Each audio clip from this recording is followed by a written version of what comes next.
और अखिलेश यादव और सुब्रत पाठक के बीच बयानबाजी जारी है। सुब्रत पाठक ने कहा कि हम न उनसे डरते हैं और न दबते हैं।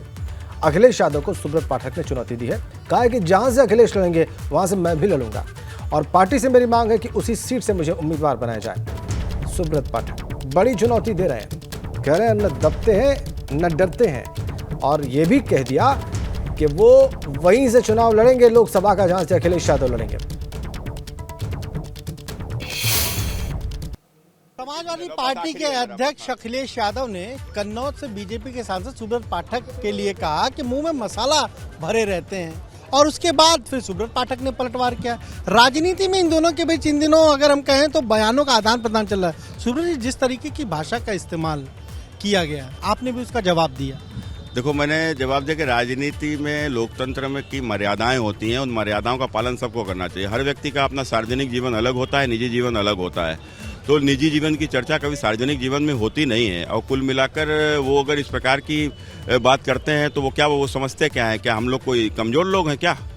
वो ठीक है, वो हमको भी लोकतंत्र में उतनी ताकत है जितनी उनको ताकत है, वो बात अलग है। वो मुख्यमंत्री रहे हैं तो हम भी सांसद हैं, तो कुल मिला के उनको एक बात समझ लेना चाहिए, ना हम उनसे डरते हैं ना हम उनसे दबते हैं।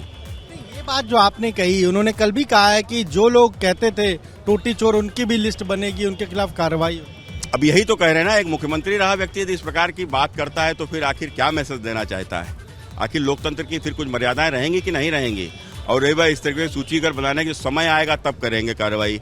तो अभी जिनका समय है वो क्या करें? हमारे प्रधानमंत्री जी के लिए क्या बोला गया, हमारे मुख्यमंत्री जी के लिए क्या भाषा का प्रयोग हुआ है, तो क्या हम भी जिलों जिलों से सूची बनवाएं? संगठन से कहेंगे कि अखिलेश यादव के खिलाफ आप ही को लड़ाया जाए, वो जहां से भी लड़े, ये कहेंगे आप अपने संगठन? मैं 100% मैं मांग करता हूं कि अखिलेश जी जहां से लड़े मैं वहीं से चुनाव लड़ूंगा।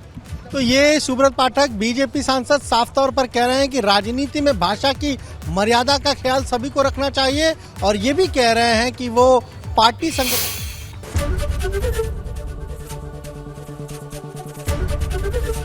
एबीपी गंगा, खबर आपकी, जुबान आपकी।